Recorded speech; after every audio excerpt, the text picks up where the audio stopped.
Video I'm going to show you guys how to change your oil and oil filter on a 2015 Jeep Cherokee. This is the V6 model, so it's got the 3.2 liter in there. What we will need is, let's see what we got here. All right, so obviously we'll start with the funnel. You want to use the funnel so we don't make a mess when we go to fill up the oil later on. We have an oil pan to collect our dirty oil. We have a 13 millimeter socket on a ratchet for our oil plug, and then for our oil filter we have a 24 millimeter socket. I believe you could use a 15/16 as well, but 24 millimeter works perfectly fine. And then I've got my creeper. We've got the car on some ramps, and then once you get the car up on the ramps, you could go ahead and activate your park brake, so you're not putting too much stress on your drivetrain. Yeah, the creeper, and got ourselves a little rag. It's just an old shirt that I don't wear anymore. But yeah, first things first, let's go ahead and get underneath there and take the oil plug off. Oh, I also forgot to mention that we need oil and your oil filter. For the oil, Jeep recommends that we use 5W20. It actually says on the cap. However, I'm going to be using 5W30. I run 5W30 in all my cars that require 5W20. I grabbed this from Costco. It's a great deal. You get two 5-quart bottles. You get a total of 10 quarts, and it's like 20. It's in the $20 range, 20 to mid 20 range. Great deal, full synthetic. Heard a lot of great things about this. But yeah, you can't beat that deal. And then our oil filter that we're using today, this is a Fram XG11665. These cars do take the cartridge style oil filters. I'll show you guys how this is changed.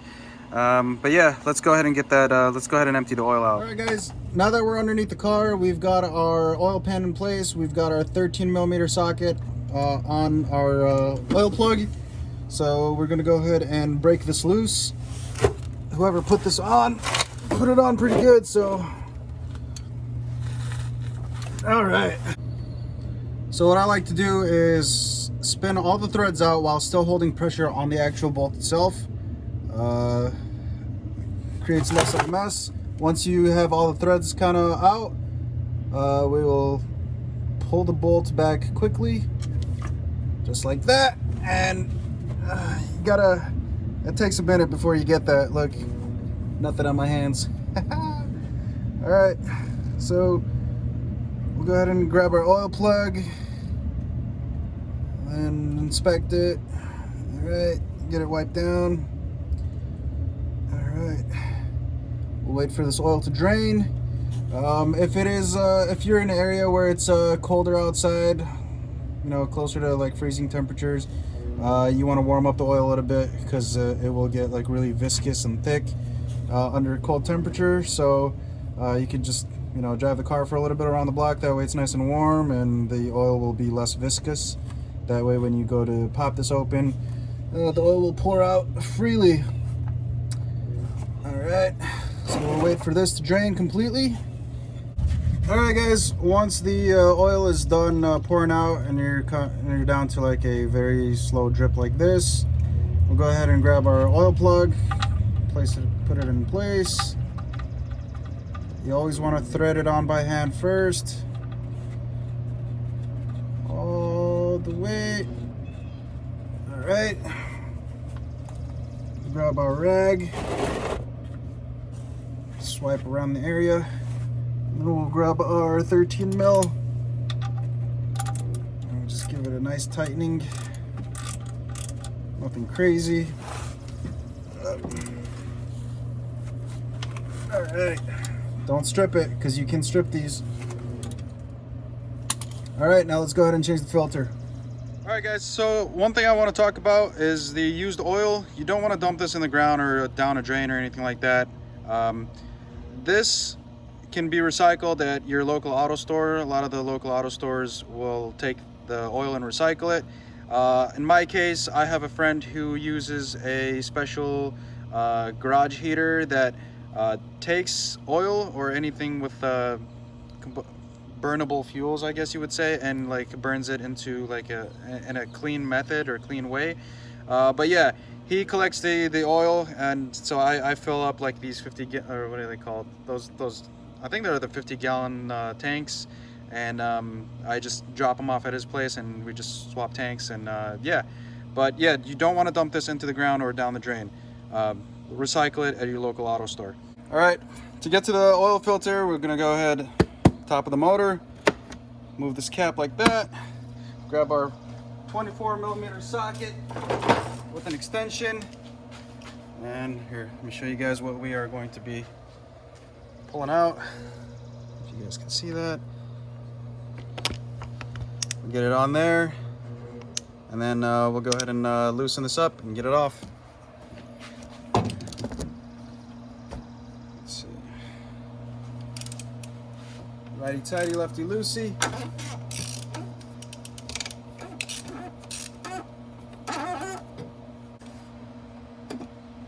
Okay, I'm gonna grab our rag just in case.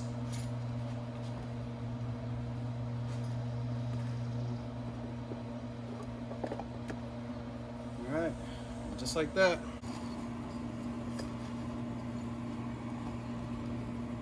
All right, so what are we gonna do here? To remove the cartridge, you should just pull it off. You should be able to just pull off, just like that. Pops right off. Go ahead, pop them. Let's see. Open this up. Is there a rubber gasket? Yes, there is. So this rubber gasket right here, we will change that. Let's see if I can get it off by hand. There's usually a groove. And they didn't provide me a groove. Never mind. Either grab a flathead screwdriver, or if you've got long enough nails, you can just go ahead and pull this off.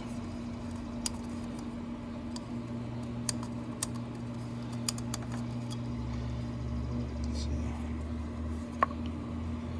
With the new one, I'm gonna go ahead and dip it in some oil. All right, so just dip this in some oil. It helps when you get oil on the gasket, it helps give it a better seal when you go to put the oil filter back on. Probably also prevents the rubber from drying out and cracking and all that, but I've never really seen that happen. All right, and we just take our new filter, pop it in place. Easy as that. Let's go back to the car.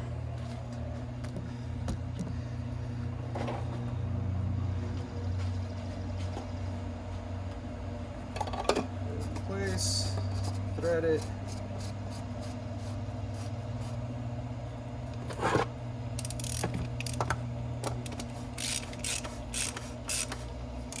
I love that. That was so easy. Nice and tight. All right, put this cap back on. Now let's start filling her up with oil. All right, guys, so we're gonna go ahead and fill the oil now. Our oil cap is right here. Remove that, put it aside, grab our funnel. Make sure your funnel is clean, there's no debris in it. I like to take some compressed air to it and give it a quick wipe. So online, it says that it's recommended 5.9 quarts when you're changing oil and filter. I'm just gonna go ahead and put 6 quarts in there. That's fine. Look at that.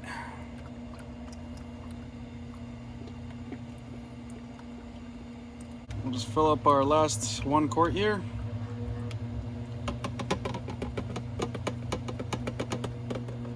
Okay. I like to keep our rag handy just to prevent drips from all over the place. There we go. We'll get our cap back on.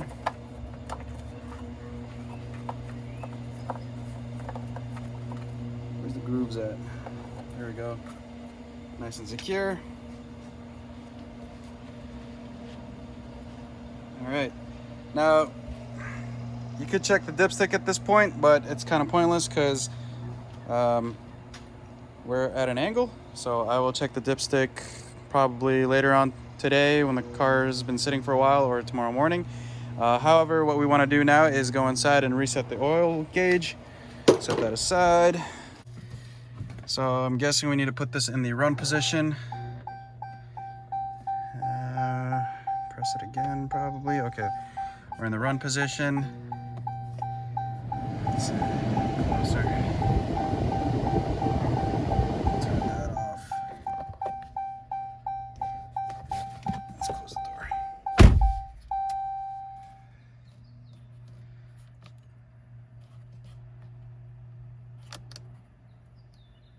Vehicle info. Right. By the way, I'm using the steering wheel controls right here. So I'm going right. All right, oil life 6%. All right. So press OK to reset. We're gonna hold on. Okay. We're gonna hold on it. Oh, that was simple. Okay. Now let's go ahead and fire it up.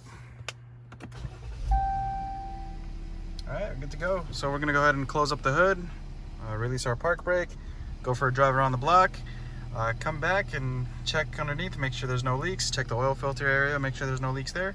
And then tomorrow morning, like I said, after the car's been sitting for a while, we'll go ahead and that cut out. But yeah, tomorrow morning we'll go ahead and check out the oil dipstick, make sure that we've got enough oil in there, and we should be good to go. Thank you guys for watching. Appreciate the love. Let me know if this video helped you guys out. If you have any recommendations for me, go ahead and put a comment down below. Let me know. As always, go ahead and like, share, and subscribe to the channel so you can stay up to date with the shenanigans here at Backyard Pit Stop. Alright guys, see you later.